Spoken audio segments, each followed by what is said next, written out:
ಗುತ್ತಿಗೆದಾರರ ಆರೋಪದ ಬೆನ್ನಲ್ಲೇ ಮತ್ತೊಂದು ಭ್ರಷ್ಟಾಚಾರದ ಘಾಟು ಹೊಡಿತಾ ಇದೆ.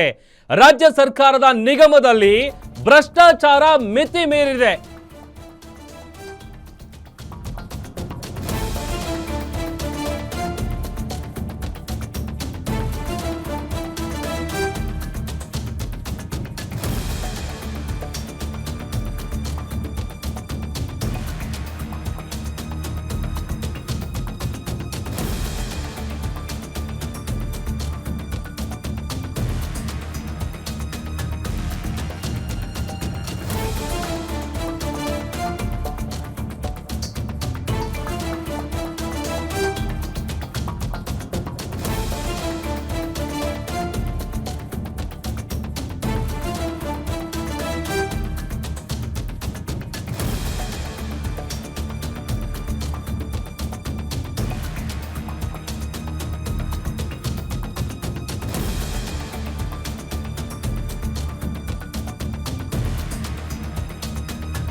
ರಾಜ್ಯ ಸರ್ಕಾರದ ನಿಗಮದಲ್ಲಿ ಭ್ರಷ್ಟಾಚಾರ ಮಿತಿ ಮೀರಿದೆ. ಬೋವಿ ಅಭಿವೃದ್ಧಿ ನಿಗಮದಲ್ಲಿ ಬ್ರಹ್ಮಾಂಡ ಭ್ರಷ್ಟಾಚಾರ ನಡೆದಿತ್ತು. ಬೋವಿ ನಿಗಮದ ಬಳಿಕ ಮತ್ತೊಂದು ಹಗರಣ ಬೆಳಕಿಗೆ ಬರ್ತಾ ಇದೆ. ನಿಗಮದಲ್ಲಿ ಭ್ರಷ್ಟಾಚಾರ ಆಗಿತ್ತು.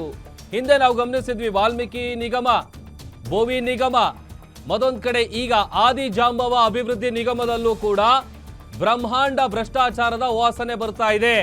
ಗಂಗಾ ಕಲ್ಯಾಣ ಯೋಜನೆಯಲ್ಲಿ ಅಕ್ರಮ ಹಾಗೂ ಭ್ರಷ್ಟಾಚಾರ ಬಯಲಿಗೆ ಬರ್ತಾ ಇದೆ.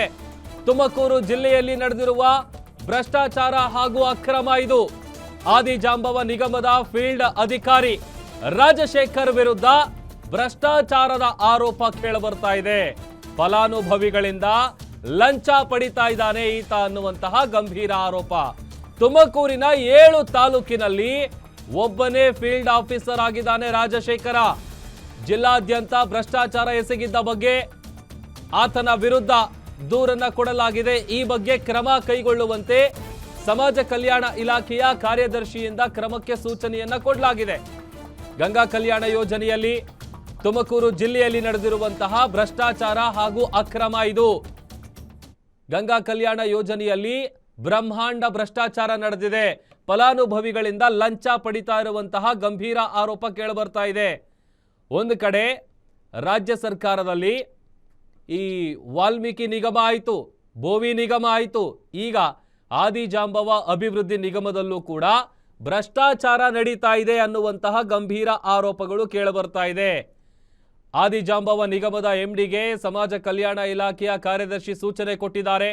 ಮಾರುತಿ ಎಂಬುವವರ ದೂರಿನ ಮೇರೆಗೆ ಕ್ರಮ ಜರುಗಿಸಿ ಅಂತ ಆದೇಶವನ್ನ ಕೊಡಲಾಗಿದೆ. ನೋಡಿ, ಮೊದಲಿಗೆ ರಾಜ್ಯ ಸರ್ಕಾರ ಅಧಿಕಾರಕ್ಕೆ ಬಂದು 2.5 ವರ್ಷ ಆಗ್ತಾ ಇದೆ. ಈ 2.5 ವರ್ಷದಲ್ಲಿ ಅನೇಕ ಭ್ರಷ್ಟಾಚಾರದ ವಿಚಾರಗಳು ಸರ್ಕಾರದಲ್ಲಿ ಎದ್ದು ಕಾಣ್ತಾ ಇದೆ. ಇಷ್ಟೆಲ್ಲ ಆಗ್ತಾ ಇದ್ರು ಕೂಡ ನಿಗಮದಲ್ಲಿ ನಡೀತಾ ಇರುವಂತಹ ಈ ಭ್ರಷ್ಟಾಚಾರಗಳಿಗೆ, ಅಕ್ರಮಗಳಿಗೆ ಕಡಿವಾಣ ಹಾಕೋದ್ರಲ್ಲಿ ರಾಜ್ಯ ಸರ್ಕಾರ ಎಡುತ್ತಾ ಇರೋದು ಬಹಳ ಸ್ಪಷ್ಟವಾಗಿ ಗೊತ್ತಾಗ್ತಾ ಇದೆ. ಆರಂಭದಲ್ಲಿ ದೊಡ್ಡ ಮಟ್ಟದಲ್ಲಿ ಸಂಚಲನ ಮೂಡಿಸಿತ್ತು ವಾಲ್ಮೀಕಿ ಬಹುಕೋಟಿ ಹಗರಣ ಏನು ಸದ್ದು ಮಾಡಿತ್ತು. ಅದರಲ್ಲಿ ಒಬ್ಬ ಆತ ಸೂಸೈಡ್ ಮಾಡ್ಕೊಂಡ ಮೇಲೆ ಅಲ್ಲಿ ನಡೆದಿರುವಂಥ ಹಗರಣ ಬೆಳಕಿಗೆ ಬಂದಿತ್ತು. ಅದಾದ ನಂತರದಲ್ಲಿ ಬೋವಿ ನಿಗಮದಲ್ಲೂ ಕೂಡ ಅಕ್ರಮ ಎಸಗಿರೋದನ್ನ ಇನ್ಫ್ಯಾಕ್ಟ್ ಗ್ಯಾರಂಟಿ ನ್ಯೂಸೇ ಆ ಸುದ್ದಿಯನ್ನು ಕೂಡ ಬ್ರೇಕ್ ಮಾಡಿತ್ತು. ಇದೀಗ ಗಂಗಾ ಕಲ್ಯಾಣ ಯೋಜನೆಯಲ್ಲೂ ಕೂಡ ಅಕ್ರಮ ನಡೆದಿದೆ. ಆದಿಜಾಂಬವ ಅಭಿವೃದ್ಧಿ ನಿಗಮದಲ್ಲಿ ಭ್ರಷ್ಟಾಚಾರ ಮಿತಿ ಮೀರಿದೆ. ರಾಜ್ಯ ಸರ್ಕಾರದ ನಿಗಮಗಳೇನಿದೆ ಒಂದು ರೀತಿ ಎಲ್ಲೋ ಭ್ರಷ್ಟಾಚಾರದ ಅಡ್ಡೆಗಳಾಗಿದೆಯಾ ಅನ್ನುವಂತಹ ಪ್ರಶ್ನೆಯನ್ನ ಜನಸಾಮಾನ್ಯರು ಕೇಳ್ತಾ ಇದ್ದಾರೆ. ಒಂದು ಕಡೆ ವಿಪಕ್ಷಗಳು ಮಾಡ್ತಾ ಇರುವಂತಹ ಆರೋಪಗಳಿಗೆ ಸಂಬಂಧಪಟ್ಟಂತೆ ಆ ಆರೋಪಗಳಿಗೆ ಪುಷ್ಟಿ ನೀಡುವಂತೆ ನಿಗಮದಲ್ಲಿ ಬ್ರಹ್ಮಾಂಡ ಭ್ರಷ್ಟಾಚಾರಗಳು ನಡೀತಾ ಇರೋದು ಪದೇ ಪದೇ ಪ್ರೂವ್ ಆಗ್ತಾ ಇದೆ. ಈ ಬಗ್ಗೆ ಮತ್ತಷ್ಟು ಡೀಟೇಲ್ಸ್ ಅನ್ನ ಕೊಡ್ತಾರೆ ನಮ್ಮ ಪೊಲಿಟಿಕಲ್ ರಿಪೋರ್ಟರ್ ದುರ್ಗೇಶ್ ದೂರವಾಣಿ ಸಂಪರ್ಕದಲ್ಲಿ ಜಾಯಿನ್ ಆಗಿದ್ದಾರೆ. ದುರ್ಗೇಶ್, ರಾಜ್ಯ ಸರ್ಕಾರದ ನಿಗಮಗಳಲ್ಲಿ ಭ್ರಷ್ಟಾಚಾರ ಮಿತಿ ಮೀರಿದೆ. ಯಾಕಂತಂದ್ರೆ ಎಲ್ಲ ಒಂದಲ್ಲ ಒಂದು ನಿಗಮದಲ್ಲಿ ಭ್ರಷ್ಟಾಚಾರ ಅಕ್ರಮಗಳು ನಡೀತಾ ಇರೋದು ಪದೇ ಪದೇ ಬಯಲಾಗ್ತಾ ಇದ್ರು ಕೂಡ ಸರ್ಕಾರ ಎಚ್ಚೆತ್ಕೊಳ್ತಾ ಇಲ್ಲ. ಏನು ರಾಜ್ಯ ಸರ್ಕಾರದಲ್ಲಿ ನಿಗಮಗಳು ಭ್ರಷ್ಟಾಚಾರದ ಅಡ್ಡೆಗಳಾಗಿದೆಯಾ, ಏನ್ ಕತೆ ಅಂತ?